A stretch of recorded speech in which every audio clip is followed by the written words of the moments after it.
3, 4 centímetros de agua, ¿no? Mayor volumen se genera. Y este volumen no es otro que el volumen tidal, ¿no? El volumen tidal que más o menos es 400, más o menos 400, 500. Que se puede también traducir en 8 mililitros por kilo de peso. 8 a 7 mililitros de peso. Entonces uno pesa 60, 480. Entonces más o menos, si tú necesitas poca presión para inflar el globo que es el pulmón, tú tienes una buena compliance, ¿ya? ¿Esto qué quiere decir? En el pulmón restrictivo, que es este de acá, como la fibrosis pulmonar, que es el caso más característico de del patrón obstructivo, es tan rígido que la compliance va a estar alterada. Va a estar alterada. En cambio, en el obstructivo, no es un problema de compliance, es más, cuando es enfisema, como está destruido el pulmón, también la compliance está aumentada, es como una bolsa, se infla, pero se queda inflada. Se infla fácilmente, pero no tiene retorno elástico, y por ende atrapa aire, y por ende atrapa el dióxido de carbono de manera crónica. Esos son los dos fenotipos que ustedes tienen que ver a la hora de hablar de enfermedades pulmonares. Entonces van a tener las enfermedades obstructivas, como el enfisema y el asma, donde hay un atrapamiento vicioso de aire, la compliance puede estar aumentada, pues es fácilmente inflable, pero no ver el retroceso elástico por la destrucción, producto de, ¿qué es lo característico del enfisema o EPOC? La destrucción del tejido pulmonar por exposición a biomasa, que puede ser tabaco, la leña con la que antes cocinaban los ancianitos en la sierra, y esa exposición a biomasa produce esa destrucción que finalmente produce EPOC. Y el asma, lo que hay es una obstrucción de la vía aérea exacerbada que produce ese atrapamiento de aire. La compliance del pulmón en el asma EPOC está normal o algo aumentada. Esto de acá está sanito. El problema es la resistencia de la vía aérea, ¿ya? Que produce que entra aire, pero no sale, ¿no? Y por ende hay un atrapamiento de aire, y ese aire, al quitarle el oxígeno, se convierte en espacio muerto. Y acumula el paciente de manera crónica CO2, retenedor crónico de CO2. En cambio, en enfermedad restrictiva, una esponja o un ladrillo, podríamos decirlo, o en algunos casos ustedes le dicen una una botella de plástico. Por ejemplo, usted trate de inflar su bolsa, que alguien le pida que infle su botella de plástico y que aumente su volumen, imposible, ¿no es cierto? Dado la rigidez de la fibrosis pulmonar del EPIC, la enfermedad pulmonar de intersticial difusa, la compliance está disminuida. La compliance está disminuida, ¿ya? La compliance está disminuida. Siguiente. Entonces, estas son las dos. Patrón restrictivo, la capacidad vital forzada, lo que vieron en su seminario, está disminuida y todos los volúmenes están disminuidos. Mientras que el BF1 que mide resistencia de la vía aérea, está normal o aumentada, ¿no? Está ok, está conservado. En cambio, obstructivo, el BF1 está alterado, está disminuido, ¿ya? Y las capacidades pulmonares pueden estar aumentadas por la gran compliance que tiene estos pulmones enfisematosos. Bueno, los pacientes que tienen enfisema tienen un tórax bien grande, bien pleno, ¿no? Los pacientes retenedores de CO2, ¿ya? ¿Y cuál es la diferencia entre el asma y el EPOC? Que el BF1 es reversible con inhaladores en el asmático, y en el EPOC no se revierte, porque ya está destruido el pulmón. En cambio, el asma es una hiperreactividad bronquial y con los medicamentos sí se puede revertir. Esa es la diferencia, ¿ya? ¿Lo vemos? Entonces, la insuficiencia respiratoria aguda es la enfermedad más común en la unidad de cuidados intensivos. 56% de los pacientes de UCI ingresan por insuficiencia respiratoria aguda. O sea, inclusive es antes del COVID es esta estadística, ¿no? Entonces, es la enfermedad más común con la que se puede encontrar por el intensivista. Entonces, ¿de qué se encarga el pulmón? Yo les hablé del sistema respiratorio. ¿Cuáles son las funciones, no? tiene función de ventilación, difusión, transporte, regulación y falta una que es la hormonal, ¿no es cierto? Que hablamos en el principio. ¿Tiene? Esas son sus funciones, lo van a ver en su gaito, sistema respiratorio, los músculos que se encargan de la ventilación pulmonar, ¿ya? Y punto número 1, muy importante, la inspiración usa energía y la exhalación es pasiva. La exhalación depende de la elasticidad o retroceso elástico, que es la inversa de la compliance. Entonces, E, la elastancia, es igual a presión entre volúmenes a la inversa de la compliance. ¿Ya? 1 entre C. ¿Y qué significa retroceso elástico? Toda la característica elástica, tanto del pulmón como de la caja torácica, que genera una resistencia al inflamiento y cuando tú lo sueltas, se desinfla. Entonces, nosotros exhalamos pasivamente, no usamos energía. Pero durante el estrés, durante la respiración forzada, puede ya empezar a usarse musculatura accesoria y se usa energía. Por eso el paciente, que tú lo vas respirando así, se va a cansar. La cantidad de energía que utiliza es inmensa, porque está utilizando su energía para exhalar, que generalmente no utiliza. Y el gasto energético aumenta de tal manera que termina cansando. Entonces, ustedes ven un paciente que tiene mal patrón ventilatorio, que no responde al tratamiento médico, a las nebulizaciones, al oxígeno, sigue con dificultad respiratoria. Es un paciente que sí o sí se va a tener que intubar, ¿cierto? ¿Ya? Siguiente. Muy bien. No les voy a hacer memorizar esto, pero sí, un concepto muy básico. Todos los músculos que elevan la caja torácica son inspiratorios. Y todos los que la descienden son exhalatorios. Entonces, todos los músculos abdominales son exhalatorios. Por ejemplo, ¿ya? Todos los músculos que son supra, tanto los esternocleidomastoideos, calenos, los intercostales, se encargan de la inspiración. En cambio, externos. En cambio, los internos y todo lo que es músculos abdominales son exhalatorios. Y solo se vuelven activos durante el esfuerzo. De manera pasiva es la exhalación de manera fisiológica, ¿no? Es decir, ¿quién controla la respiración? El tronco encefálico. ¿En qué partes? En el bulbo y en el cuello. Ahí están los centros inspiratorios, expiratorios, neumotáxico y amnésico. ¿Qué quiere decir amnésico y neumotáxico? Muy sencillo. El neumotáxico aumenta la frecuencia respiratoria y el amnésico la disminuye. Y están en ese balance, ¿no es cierto? Expiratorios son los que hacen pues, los ciclos, ¿no? Y estos puntos de control están en el tronco encefálico.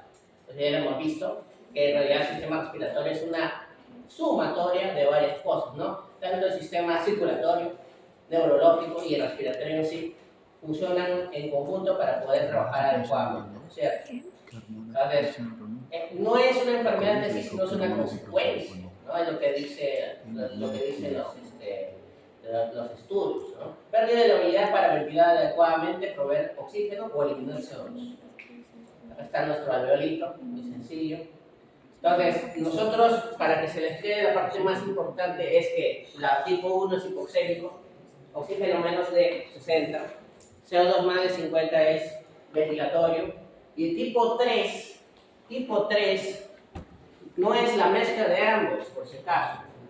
Tipo 3, o perioperatorio, es un subtipo del primero, pero relacionado al perioperatorio. ¿A qué se refiere el perioperatorio? O también llamado relacionado a la anestesia. ¿Qué hace la anestesia? Produce apnea, depresión del sistema respiratorio. ¿Con qué te anestesian? Acá en este país, ¿con qué te anestesian? Con propofol y con fentanil.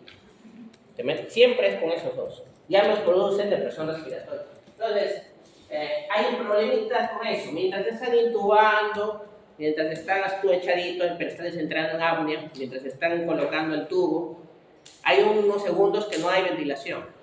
Prácticamente no hay nada, ¿no? Solo que, como estás con oxígeno, todo, estás todavía con una reserva de oxígeno en el cuerpo.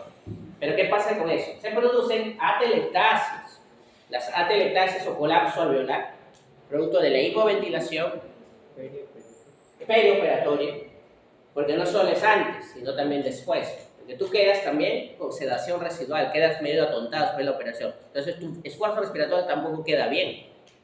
Es más, a veces se utilizan paralizantes musculares o relajantes musculares, que en realidad son venenos, son toxinas que nosotros los utilizamos para evitar que el paciente se mueva. Entonces el paciente se queda así como una ratita completamente paralizada, incapaz de usar cualquier músculo, se queda así. Entonces, pero eso es un veneno en realidad, ¿no? ¿Qué es el becurón, el rocurón, ¿no? Todos esos medicamentos producen parálisis muscular. Entonces, imagínate el paciente, después de toda esa operación, queda con una debilidad muscular, queda con depresión respiratoria central. Entonces, ese paciente, al hipoventilar, va a ser insuficiencia respiratoria tipo 1, pero relacionado a la operación o anestesia, perioperatoria o anestésica. Esa es la tipo 3. Y la tipo 4 es la relacionada al shock o a la inestabilidad cardiovascular. Porque, ¿de qué sirve que tu sistema respiratorio esté sanito si no tienes presión arterial, si no hay circulación? Porque al final, recuerden que el sistema respiratorio, lo discutimos al principio de la clase anterior, es no solo el intercambio gaseoso, sino que llegue oxígeno a las células. Y si no llega oxígeno a las células, por las puras está. Por eso existe el tipo 4. ¿Cómo soluciona el tipo 4? Tratando el shock, ¿cierto? Si tú tratas el shock, va a subir la saturación, va a mejorar tus constantes. Si tú utilizas fisioterapia respiratoria, ventilación no invasiva, va a mejorar el tipo perioperatorio. Le das antídotos, ¿no? Generalmente lo que le dan es neostigmina, que es el antídoto del paralizante, ¿no? Tú evitas este tipo 3, ¿no? Pero el tipo 1 y el tipo 2 son los que ya conocemos. Entonces, esos son los 4 tipos de insuficiencia respiratoria según los consensos, ¿no? No existe otra clasificación. Entonces, tipo 1 puede ser causada por estas 5 causas de hipoxemia, que ya los comentaron ustedes en su grupo de seminario, ¿no es cierto? Entonces, bajo FIO2, altitud, hipoventilación, trastorno BQ, shock, trastorno de la difusión. Entonces, esas son las 5 causas de hipoxemia. Pregunta examen, ¿cuáles son las 5 causas de hipoxemia? Son esas de ahí. Entonces, FIO bajo es causa primaria de insuficiencia respiratoria, tipo exclusiva de la altura. Entonces, ese es cuando durante los estados de hipoperfusión inadecuados periféricos se incrementa la extracción oxígeno y la sangre retorna en saturación venosa mixta disminuida. Si esto se le añade un shock, o sea, si el paciente ya tenía un cortocircuito, la sangre que retorna estará excesivamente desaturada. Entonces, es una causa de insuficiencia respiratoria tipo 1 exclusiva de la altura. Esa es la primera causa de hipoxemia. Las dos causas más comunes de insuficiencia respiratoria hipoxémica tipo 1 en la UCI son los trastornos BQ y SHAT. Ya saben que BQ, ustedes no tienen, el trastorno BQ idealmente es 1. Más de 1 quiere decir que ventilación está bien, pero perfusión está mal. Tromboembolismo pulmonar, infarto pulmonar. Menos de 1 quiere decir que la perfusión está ok, pero la ventilación está mal. ¿Cómo? Sería el caso de una neumonía, atelectasis, ¿no? Edema de pulmón. Entonces, no hay ventilación. Hipoventilación, ¿no? Paro respiratorio, pero no cardíaco. O sea, hay circulación, pero no hay movimiento respiratorio. ¿Ya? Entonces, y cuando está completamente clausurado esto, y la sangre venosa pasa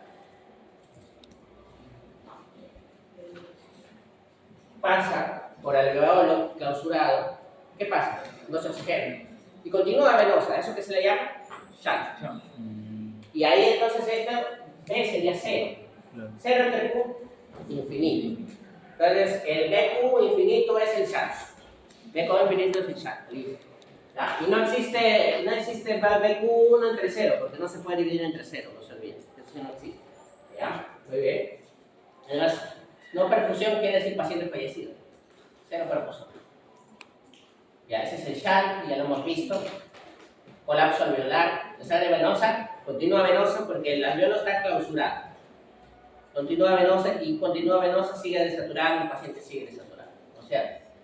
Entonces, la terapia de shock es reabrir o reclutar alveolos, volverlos a inflar. Todas esas bolitas de aire, que son los alveolos, que están hechos de neumocitos 1 y 2, entonces se pueden abrir. Entonces, el tratamiento final. Tu paciente, tienes tu abuelito, tu familiar con neumonía, o con COVID, por ejemplo. Le pones oxígeno, no mejora. Le pones inhaladores, no mejora. Le pones subcorticoides, ¿no? Le pones más, no mejora. ¿Qué es lo que hay que hacer? Ventilación mecánica. Pero no solo ventilación mecánica, es ventilar y... ¿Me dice cuál es el tratamiento? Reclutar o reabrir los alveolos, volverlos a abrir. Entonces, ¿qué quiere decir? Quiere decir que, punto muy importante, el ventilador mecánico tiene una herramienta especial llamada también maniobra de reclutamiento alveolar que permite, con un aumento de presión brusco o progresivo, abrir el alveolo otra vez. Y eso se le llama maniobra de reclutamiento alveolar. Y existen 500 técnicas en realidad, cada uno con su nombre propio, porque cuando un médico lo inventa en UCI, le pone su nombre y ahí lo publica. Entonces hay como 500 técnicas para reclutar un alveolo. La más sencilla, la más conocida, que ni siquiera necesita ventilador, es la ventilación, lo que hablamos al principio de la clase anterior, voltear al paciente, pronar al paciente, porque eso cambia la disposición del aire. Personas que están más alteradas se ventilan mejor que esta parte posterior y eso hace que se abran los alveolos poco a poco. Entonces la pronación es la primera línea de reclutamiento. ¿Ya? Entonces, causas de shock son estas. Todo lo que te clausure alveolos. O sea, la neumonía, edema agudo del pulmón, hemorragia pulmonar, etc. Entonces, ustedes cuando tengan este pulmón blanco, puede ser por un edema agudo del pulmón y puede ser por una neumonía o por un síndrome de estrés respiratorio. No se olviden los criterios del síndrome de estrés respiratorio. ¿Cuáles son? Que haya habido un evento provocante, una semana, que haya pulmón blanco, radiopacidad bilaterales y que no sea causado por sobrecarga hídrica. Por eso es muy importante diferenciar un edema agudo del pulmón cardiogénico. El paciente hace congestión pulmonar, una falla cardíaca, de un distrés, ¿no? Porque ¿cómo se llama? En el edema agudo del pulmón no se recluta. Tú reclutas, lo matas al paciente. ¿Ya? No se hace eso, no se hace, ¿ya? Es más, conectas a un paciente hacia el ventilador, no sobrevive, no sale. ¿Por qué? Muy sencillo. Las presiones interaccionan con un sistema cerrado. ¿Se acuerdan cuando hablamos de que el sistema nervioso central era un cráneo cerrado? Entonces la caja torácica también es un cráneo, es una caja cerrada, que solo tiene un hueco. ¿Cuáles son los huecos? Los hiatos que existen en el diafragma por donde pasan el esófago, ¿no es cierto? ¿Ya? Pero de ahí está completamente cerrado, ¿ya? Entonces, ¿qué pasa si aumentas la presión dentro del tórax? Hipotensión, shock obstructivo. Entonces, ¿qué tal si yo quiero reclutar, pienso que es un distrés y a un cardiópata lo intubo y le pongo sedantes que más la hipotensa y encima la recluto, aumento de una manera brusca o graduada la presión dentro del tórax con el ventilador? ¿Qué va a pasar? Más shock, ¿no es cierto? Entonces tú podrías matar a un paciente si no sabes diferenciar el edema agudo del pulmón de un distrés. ¿Cuál es la forma más fácil de saberlo? Que haya un patrón de alas en mariposa. El alas en mariposa es más sugerente de un edema cardiogénico, ¿ya? De una sobrecarga hídrica.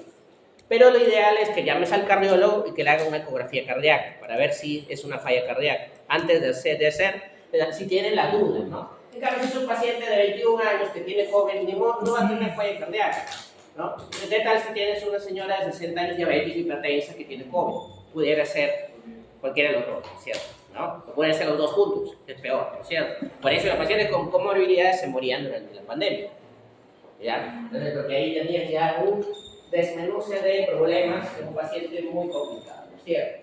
Entonces, el tratamiento es oxígeno, el aumento del HIP, que es una maniobra de reclutamiento, el aumento de la presión, al final es la selección en la maniobra de reclutamiento también, diuréticos, que es hacer que bote todo el agua excedente y no se congestione, pronar al paciente, ponerlo boca abajo, ventilación mecánica, óxido nítrico, que es un vasodilatador, y se puede nebulizar con óxido nítrico del paciente, pero es vasodilatación y mejorar la irrigación, la perfusión pulmonar, ¿cierto?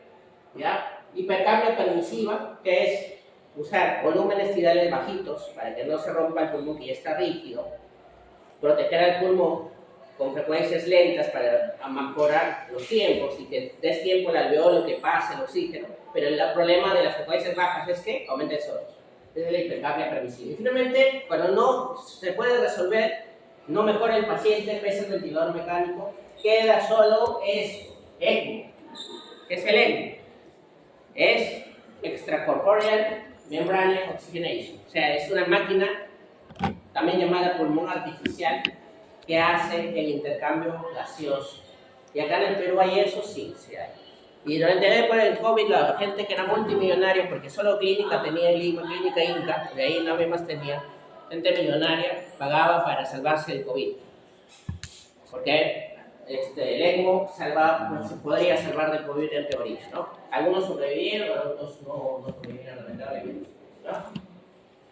Entonces, gradiente alveolar arterial, ese es otro término que se tienes que quedar. Una cosa es intercambio BQ, shunt, FiO2 bajo, pero nos queda trastorno de la difusión. ¿Qué es trastorno de la difusión? Muy simple, chicos. Este es el alveolito y este es el capilar, ¿no es cierto? Ya hemos visto BQ, ya hemos visto FiO2 bajo, ya hemos visto shunt. ¿Qué pasa si acá, que esta barrera, que debería medir solo una célula epitelial de grosor C, pone gruesa, se engrosa? A eso se llama trastorno de la difusión. Y para saber si el trastorno de la difusión está alterado, se utiliza gradiente alveolar arterial, que simplemente es la diferencia entre el oxígeno que está acá, oxígeno alveolar, y el oxígeno arterial. ¿Sí? ¿Cierto? Que se halla con esta fórmula, que es igual a presión atmosférica. Eso quiere decir que en Cerro de Pasco, y acá la fórmula no va a ser igual. Acá la fórmula sería 720 menos 40, que es la presión de agua, por FiO2, menos PCO2 por 0.8. Esa es la presión alveolar. Y la arterial lo sacas del agua. Tomas el agua y sacas la arterial. Restas esas dos, debería ser más o menos en un paciente sanito 20 a 30. Y si es fumador crónico, 40, lo normal. Si está alterado, es porque acá está engrosado por algún problema que pudiera ser inflamatorio, intersticial, reumatológico, podría ser varias cosas, ¿no es cierto? Es la gradiente alveolar arterial, ¿no es cierto? Entonces, generalmente es 30 a 20 en pacientes adultos jóvenes y en pacientes fumadores crónicos puede llegar hasta 40, ¿sí? Gradiente normal. Transferencia de gases normal, eficiente. Gradiente moderadamente elevado. Hay un paciente que tiene una enfermedad pulmonar obstructiva crónica o asma. Gradiente súper elevado. Sugiere condiciones muy graves como shunt de derecha a izquierda, embolia pulmonar o fibrosis pulmonar. Entonces, mientras más nuestra gradiente está elevada, más hay una barrera acá que impide el intercambio gaseoso. Nada más, es súper sencillo. ¿Ya? Entonces, cuando ustedes les hagan preguntas, simplemente lo único que tienen que responder es que, por ejemplo, si le dicen 50, 60, 70, simplemente le dicen la difusión de gases está aumentada y tiene una enfermedad pulmonar severa mientras más quiere. Esto está en el grupo de colgado. La ventilación perfusión ya lo vimos, cómo se calcula, cómo se ve la relación BQ normal, chicos, ahí está. ¿No? ¿Qué condiciones hay? ¿No? Ya hemos hablado de eso. Ya hemos visto la ventilación perfusión cómo funciona. Entonces ya hemos hablado de ejemplos. Ya. Muy bien, tipo 2. Aumento de producción de CO2. ¿Qué te genera aumento de producción de CO2? ¿Cómo acumula CO2? O respiras poquito por una depresión respiratoria o muscular, o aumentas tu producción. ¿Qué aumenta la producción de CO2? La fiebre, la sepsis, las quemaduras y la sobrealimentación. ¿Cuál de los tres elementos de la nutrición, carbohidratos, proteínas y lípidos, produce más CO2? Los carbohidratos. ¿Ustedes conocen el pulmocare? ¿Han escuchado pulmocare? ¿La pandemia? Eso se utiliza como agua también. ¿Qué es el pulmocare? Es una leche que se le daba a pacientes con COVID que tenía más grasas que carbohidratos para que no producieran CO2 los pacientes con COVID y no tuvieran esfuerzo. Eso se usaba como si fuera agua en la época de la pandemia, por este concepto, bajo este concepto. Causa disminución de la ventilación, ya lo vimos, ¿no? Una frecuencia disminuida, una depresión respiratoria. Causas de hipercapnia son independientes de la hipoxemia. Generalmente el paciente no tiene las dos, muy difícil. Es diferente la hipoxemia que la hipercapnia, ¿ya? Entonces, la ventilación alveolar es su fórmula. Simplemente para que lo vean, no se les va a preguntar eso. Causa de ventilación alveolar disminuida, disminución del estímulo respiratorio, depresores, sobredosis, lesión del sistema nervioso central, traumatismo encefalocraniano, traumatismo también de columna vertebral, ¿no? Enfermedades musculares como miastenia gravis, miopatías, Guillain-Barré, todo eso que produce parálisis va a producir aumento de CO2, insuficiencia respiratoria tipo 2.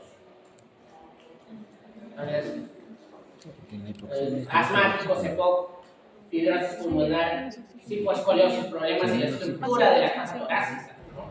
Eso también produce que el paciente no respire adecuadamente. Entonces, ¿qué va a causar una ventilación alveolar disminuida? Va a aumentar el espacio muerto, va a disminuir el gasto cardíaco, tendencia a hacer embolias, hipovolemia, sobredistensión alveolar. En paciente con hipercapnia hay que ver la ventilación minuta, la frecuencia respiratoria y el volumen viral. Y el trabajo respiratorio del paciente, o sea, uso de musculatura accesoria, ¿no? El paciente tiene que ser intubado. Un parámetro que se tiene que medir es la fuerza negativa inspiratoria, que se puede hacer con un manómetro simple, que los valores normales son de 20 a 25. ¿Qué indica esto? Buena fuerza respiratoria. Fuerza negativa inspiratoria, simplemente le haces inhalar a este paciente durante un tiempo, y si hace de 20 a 25, tiene buena fuerza diafragmática de los músculos.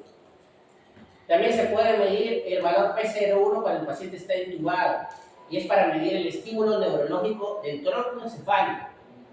Valores superiores a menos 6, estímulo central bajo, o sea, tiene un problema en tronco encefálico. ¿Ya? Entonces, eso ya lo hemos visto. Tipo 3 perioperatorio, ya saben, chicos. Entonces, tipo 3 es un problema en el cual hay atelectasias, colapso progresivo, ya hablamos. Entonces, todo eso es producto de anestesia. Entonces, es todo lo que se tiene que hacer, cambios posturales, fisioterapia, ese paciente para que no progrese más las atelectasias. Tipo 4 se relaciona al shock, y por ende se tratando al shock. Tú tratas el shock, mejora esto, ¿cierto? Entonces, sepsis es sugerente de fiebre, solamente CO2, ver la historia clínica, muy importante. Radiografía de tórax, muy importante, ¿ya? Esto de acá, por ejemplo, es un corazón enorme. Entonces, en ese concepto, si empieza a ponerse blanco el pulmón, si no hay fiebre, si no ha habido un insulto previo a una quemadura, un traumatismo enorme, si el paciente simplemente está haciendo falla cardíaca progresiva y el edema, y se pone blanquito el pulmón poco a poco, no vas a pensar en estrés, vas a pensar en edema agudo del pulmón, ¿no es cierto? No, más. Esto de acá se llama joroba de Hampton y es un signo sugerente de tromboembolismo pulmonar. Miren cómo se infarta esa sección del pulmón, infartado se pone ese color. ¿Ya? Entonces, eso va a tener una alteración muy importante y eso lo va a producir. Pulmón blanco, uno es edema agudo del pulmón, el otro neumonía. ¿Qué hay que ver? El contexto clínico, hacer otros exámenes adicionales, ¿no? Muy importante. Manejo de insuficiencia, saber oxígeno, escalar. En realidad, lo más importante es que vean este último cuadro de acá. Este cuadro de acá. Primero empezar con oxígeno, ventilación invasiva, y luego ir escalando. Finalmente llegar a ventilación mecánica, ¿no es cierto? Yeah. Pasamos a la clase de electrolitos y ya mañana es la clase.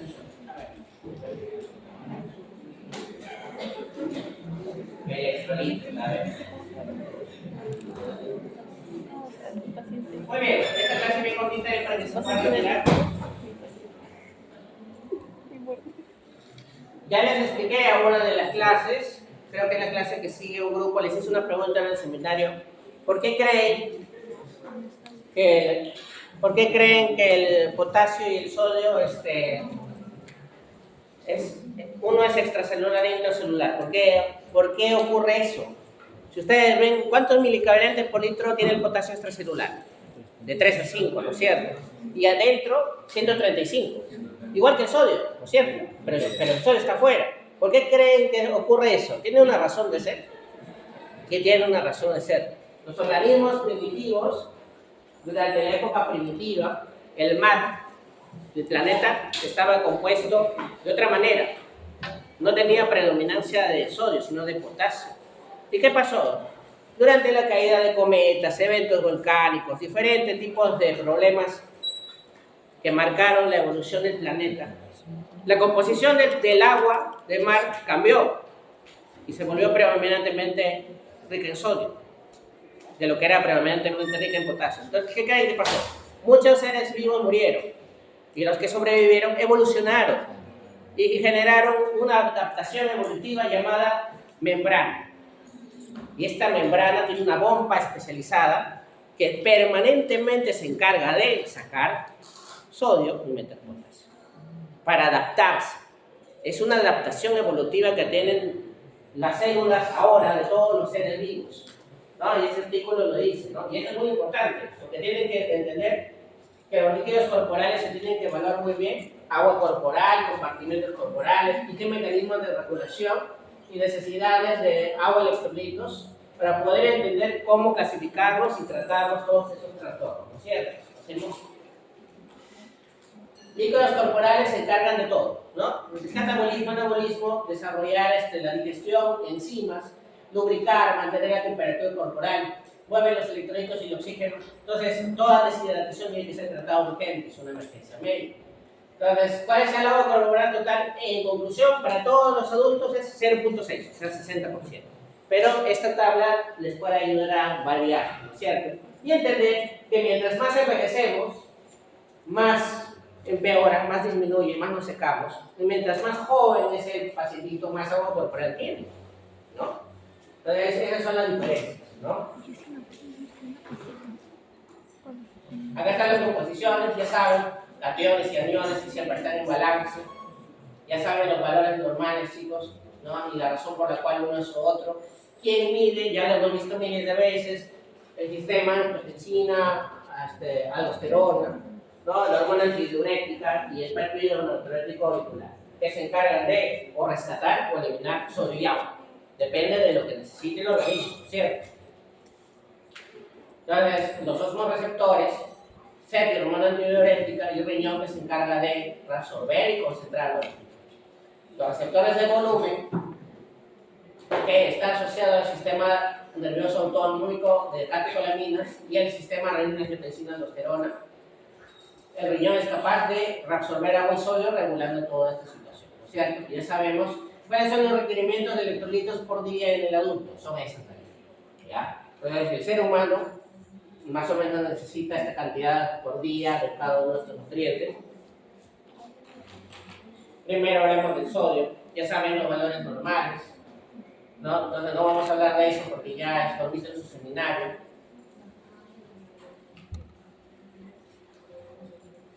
Pero lo más importante es que vean los problemas que ocurren cuando uno entra en hiponatremia.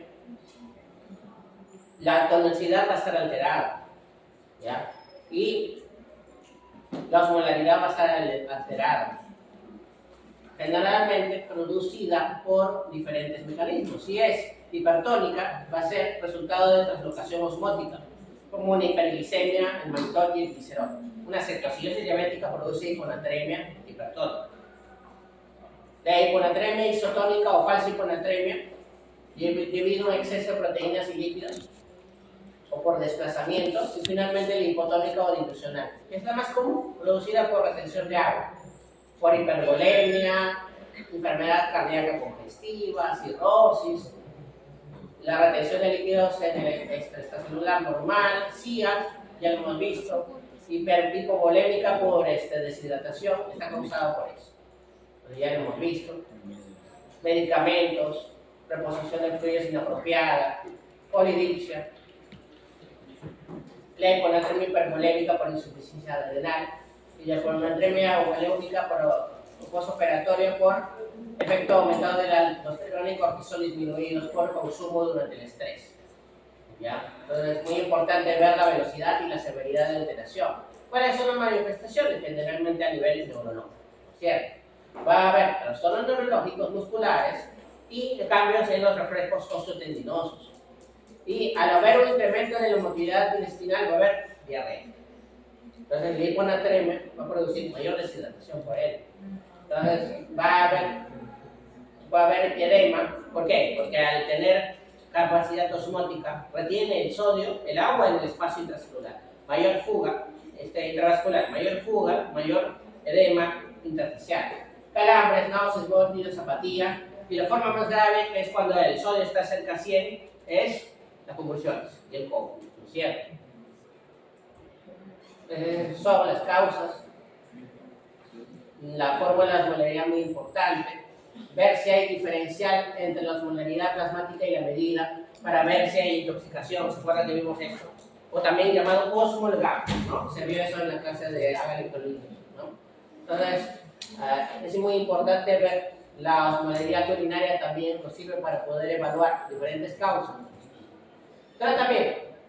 Primero, si es por exceso de agua, tratar la causa que está produciendo retención de agua pura, ¿ya? Si es por intoxicación por agua, limitar la ingesta. Hay gente que tiene la manía de tomar agua. Toman agua, pero esta agua no tiene sodio isotónico, ¿no? Tiene cantidad de minerales pequeños, no tiene sodio isotónico, ¿no? Administración oral o endovenosa de solución salina. Déficit de sodio. ¿Cómo se corrige el sodio? Este sí es muy importante. ¿Cómo se corrige el sodio?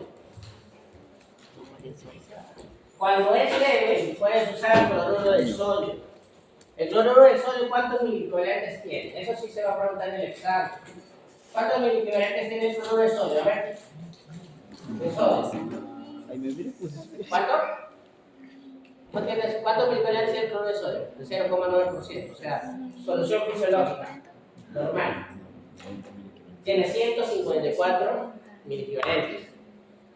Y como tiene 154 miliequivalentes de sodio y 154 miliequivalentes de cloro, tiene una osmolaridad de 300.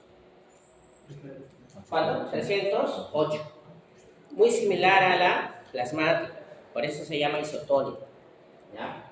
Entonces, para esa sintomática se soluciona con esta solución salina normal.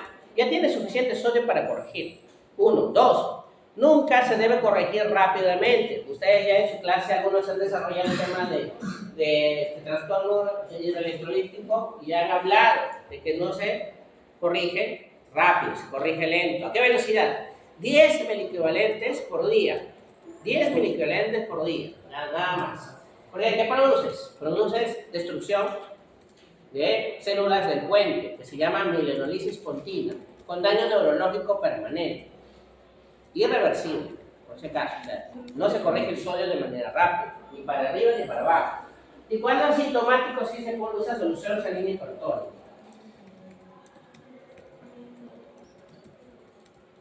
Muy bien. La hipernatremia. Ahorita vamos a ver cómo se corrige, tanto la hipo como la hiper. Es cualquier sodio más de 145 y osmolaridad más de 295, y eso va a causar que las células se deshidraten, ¿cierto? Va a producir daño celular, ¿no? Causas generalmente causas de sodio, pérdida de agua, defectos de los mecanismos de la sed, pérdida excesiva de fluidos corporales, déficit de agua que estimula la sed, generalmente está alterado en ancianos y en pacientes con diabetes insípida, ¿ya? Los pacientitos empiezan a tener problemas de hipersodio, de hipernatremia, diuresis osmótica y atrogénica. Manifestaciones: va a haber deshidratación celular, síntomas en relación a la rapidez, va a haber peso corporal disminuido, aumento de concentraciones de células sanguíneas, hematocrito, boom y otros solutos van a aumentar. El síndrome de deshidratación hipertónica o síndrome de Marriott, eso está causado por síndromes hepáticos, síndromes psíquicos, en el cual hay aspecto de deshidratación prematura junto con problemas neurológicos. Entonces, tanto en el paciente con hiponatremia como con hipernatremia, los síndromes neurológicas son muy importantes, ¿no es cierto? Entonces, ¿qué síntomas va a tener el paciente? Sed, diuresis disminuida, osmolaridad urinaria incrementada, porque el riñón trata de eliminar el exceso de sodio sin eliminar tanta agua, ¿no es cierto? Entonces, temperatura corporal elevada, piel tibia y roja, pulso rápido, piel y mucosas secas, disminución de salivación, boca seca y deglución difícil, todo lo que está caracterizado con deshidratación, ¿no? Puede haber ruptura vascular, accidente hemorrágico relacionado a hipernatremia, mayor extraordinaria muscular, va a haber hemoconcentración, hipercambio y debilidad muscular y finalmente puede haber coma, especialmente en niños.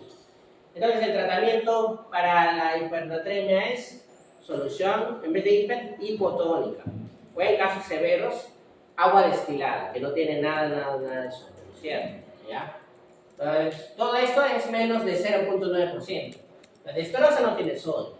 Esto está 0.2%. Y esta es la famosa agua a medio normal. ¿Por qué es medio normal? Pues es la mitad de 0.9. ¿Cuál es la mitad de 0.9? 0.45. Para tratamiento de la hipernatremia, ¿no? Tratamiento. Con esta fórmula que lo voy a hacer más adelante. Más adelante lo vemos. Aquí está. Ya. Esta es la fórmula, se me han llamado fórmula de Droge para corregir tanto la hiper como la hiponatremia. Caso clínico, que va a venir en el examen, ¿no es cierto? Paciente, mujer de 60 años, que vive en su casa, es encontrada con mucosas secas, trastorno de sensorio, hiperexcitabilidad muscular. La señora, pues, no se sabe si está alimentándose, tomando bien sus alimentos, hidratándose bien. Le llaman a emergencia y encuentra el sodio en 165. ¿Ya? 165. ¿Ya? Primero que nada, en 24 horas debe bajar solo a 155, nada más. ¿Cierto? No más. ¿No? 1. 2. ¿Cómo? Ya te dice, la paciente pesa 80 kilos. 80 kilos. Entonces es el sodio infundido menos el sodio sérico entre agua corporal total más 1. Fácil. Acá agarro. Sodio sérico 165. Este es menos. ¿Ya? Agua corporal total, la fórmula es 0.6, que es el 60% del peso. ¿Ya? 0.6 por 80, ¿cuál sale? 4.8. ¿Ya? 4.8. 4.8 más 1. 4.8, no, 80 por 0.6 es 4.8.